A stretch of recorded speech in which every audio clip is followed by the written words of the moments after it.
અમારે પોરબંદર 2026નું જે મહાનગરપાલિકાનું ઇલેક્શન થયું ત્યારબાદ બોડી બેઠી. બોડીમાં પાર્ટી તરીકે મને મેયર તરીકેની જવાબદારી આપી, અન્ય લોકોને જવાબદારી આપી. તે પછીનું સુદામા મંદિરના પરિસરમાં આ પ્રથમ લોક દરબાર અમે આયોજન કરેલું હતું. લોકોનો ખૂબ સારો પ્રતિસાદ છે.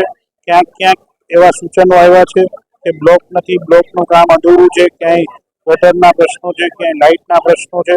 તમામ પ્રશ્નો અમે અમારા અધિકારીઓ પાસે લેખિતમાં નોંધ કરાવી લીધી છે. અમુક લોકો સારી બાબત છે કે લેખિતમાં રજૂઆતો લઈને આવ્યા હતા. જે લેખિતમાં રજૂઆતો લઈને આવ્યા હતા તેને તમામને આવતા દિવસોમાં નિકાલ કરવાનું અમે સૂચન અધિકારીઓને કરેલું છે. અને હું ખુદ પર્સનલી તમામ સૂચનો વાંચીશ અને આવતા દિવસોમાં લોકો લેખિત આપે એવી અપીલ પણ આપના દ્વારા કરીશ. અને આ લોક દરબારમાં ખૂબ સારો પ્રતિસાદ રહ્યો. આપ મીડિયા એનું સાક્ષી છે. અને આવતા દિવસોમાં તમામ વોર્ડમાં આવી રીતના લોક દરબારનું આયોજન મહાનગરપાલિકા દ્વારા કરવામાં આવશે અને તેની સૌએ નોંધ લઈ.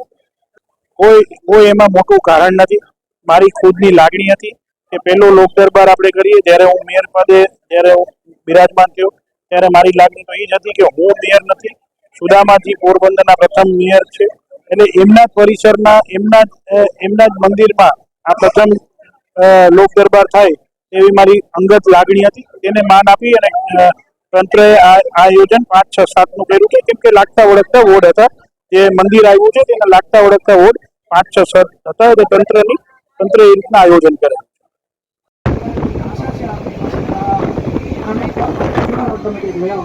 હજી કરડી ગયું છે એ કંઈ એને પકડાયું કે એ નથી પકડાયું? હા, એ નથી પકડાયું અને બહુ જ સમસ્યા છે. એટલે વાડી પ્રતિષ્ઠાનો તપાસ આખા ગામનો પ્રશ્ન છે કૂતરા ગાય વાળો.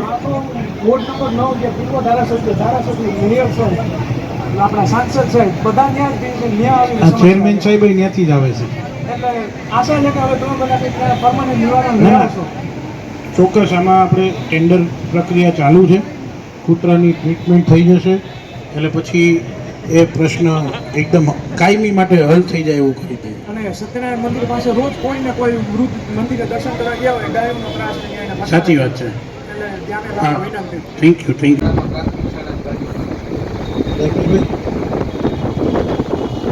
પાણી 3-4 આવતું જ નથી. 1 કલાક પાણી 1 કલાક આપે.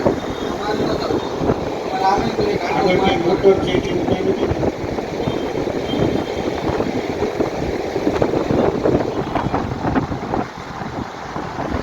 એનાથી પ્રશ્નો છે એ બધાય હલ થાય અને અહીંયા તે રજૂઆત કરી શકે.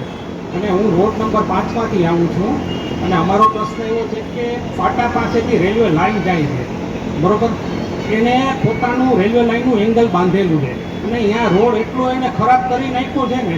હમણાં જ અઠવાડિયા પહેલાંની જ વાત છે, 2 લેડીઝો પડ્યા છે અને જ્યારે ફાટક બંધ થાય છે ત્યારે રામચાવાડી ગલીમાં મોટો ખાડો છે અને વાહનો એટલા છૂટે નીકળે છે ને કે સાંજે અત્યારે વેકેશન ચાલુ છે અને છોકરાઓ રમતા હોય એ છોકરાને ઉડાડી જાય છે રામચાવાડી ગલી. હા, અને સ્પીડ બ્રેકર નખાવાનું, સ્પીડ બ્રેકર મૂકવાની ત્યાં જરૂર છે. સ્પીડ બ્રેકર નખાવાની સૂચના રામચાવાડી ગલીમાં એટલી એટલે ટ્રાફિક થાય વોર્ડ છે. નંબર 5 અને સાફ સફાઈના જે કર્મચારી છે જે રેગ્યુલર ત્યાં આવે છે એ 1 દિવસે આવે ને 2 દિવસે નથી આવે. 2-4 દિવસથી તો અત્યારે તો કોઈ સફાઈ કામકાજ છે નહીં. માણસો આવે છે એ નાશ પાડે છે, પછી ફોન કરવા પડે છે. આપણે રામભાઈ છે કે જાતિ છે એને ફોન કરવા પડે પછી એ લોકો વારે છે. બાકી સીટામાં લોકો વારતા નથી. નિયમ છે. એ નિયમિત અહીંયા કોણ આવે છે વારવા? કોઈ નથી અત્યારે નિયમિતમાં કોઈ એનો કોઈ વિષય મતલબ નથી. તમે વાં ચાલુ કરાવી દઈએ રાણીબાગ વાળી. હા, એને તાત્કાલિક રાણીબાગ વાળું વિમાન છે ચાલુ કરવું નથી. પણ અહીંયા શક્ય નથી પાછું બનાવવું. આ બાથરૂમ જવા સિવાયના જ બધા ધંધા થતા એમને ખબર છે. તમારું ધ્યાન આવ્યું ધ્યાન નહીં થાય. ઓલું ચાલુ કરાવી દઈએ પણ આમાં અમારે જાહેરમાં ખોટી આ પાડવી તમને એનો કોઈ વિષય નથી ને ભાઈ. હા, અહીં તૈયાર કરવી એ 2-4 દીમાં ચાલુ કરાવી દઈએ. દવાખાનું ભાઈ એક વ્યક્તિ અહીંયા ધ્યાન દેજો ને જરાક. એક મોટી માતાજી મંદિર પાસે ને પાણીનું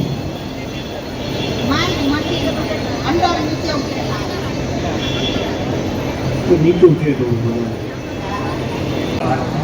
એમાં છે ને જે ભૂગર્ભ ગટરના ઢાંકણા છે એ ઊંચા છે ને લેવલ એનું સરસ કરો અને તમે તે પણ કોઈ પણ જગ્યાએ રોડ બનાવો ને તો પોસિબલ તો સિમેન્ટ અથવા તો જૂનું લેવલ છે ને એ જાળવી ના કરો એટલે આમાં શું થાય છે જૂનું લેવલ જાળવવાની સૂચના આપી દીધી. કેમ કે જૂનું લેવલ જાળવવાની સૂચના આપી દીધી.